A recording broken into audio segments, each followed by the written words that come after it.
What do you do when you just can't figure something out? For zombies, it's pretty simple. They can just keep bashing their brains against the wall. But living brains are a lot more complex.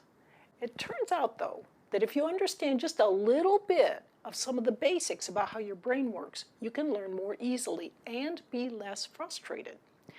Researchers have found that we have two fundamentally different modes of thinking. Here, I'll call them the focused and the diffuse modes. We're familiar with focusing. It's when you concentrate intently on something you're trying to learn or to understand. But we're not so familiar with diffuse thinking. Turns out that this more relaxed thinking style is related to a set of neural resting states. We're going to use an analogy of the game of pinball to help us understand these two thinking modes. Incidentally, both metaphor and analogy are really helpful when you're trying to learn something new. If you remember, a pinball game works by you pull back on the plunger, release it, and a ball goes boinking out, bouncing around on the rubber bumpers, and that's how you get points. So, here's your brain with the ears right here and the eyes looking upwards, and we can lay that pinball machine right down inside it. So there you go. There's the analogy for the focus mode. The blue rubber bumpers here are placed very close to one another. See the orange pattern here towards the top? It represents a familiar thought pattern, maybe involving something simple like adding some numbers, or more advanced ideas like literary criticism or calculating electromagnetic flux.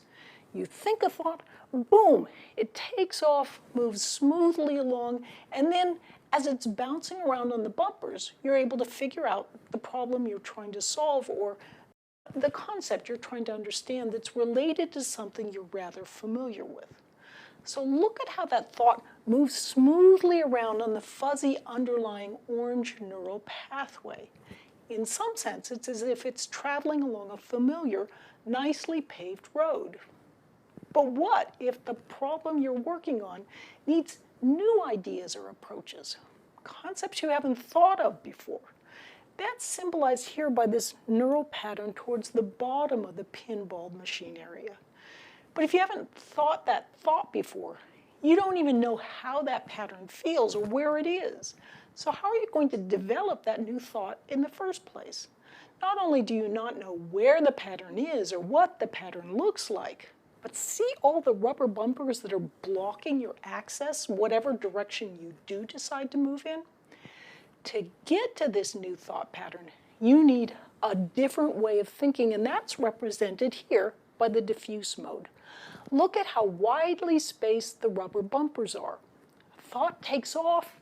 Look at how it moves widely, bounces around. It can travel a long way before being interrupted by hitting a bumper.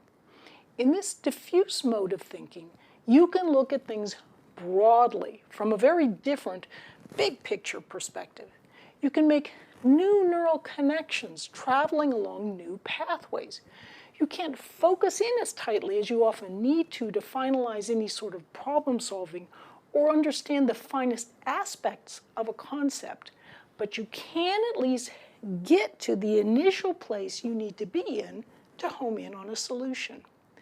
Now, as far as neuroscientists know right now, you're either in the focus mode or the diffuse mode of thinking. It seems you can't be in both thinking modes at the same time. It's kind of like a coin. You can see either one side or the other side of the coin, but not both sides at the same time. Being in one mode seems to limit your access to the other mode's way of thinking. In our next video, we're going to see how some extraordinary people access their diffuse ways of thinking to do great things. Thanks for learning about learning. I'm Barbara Oakley.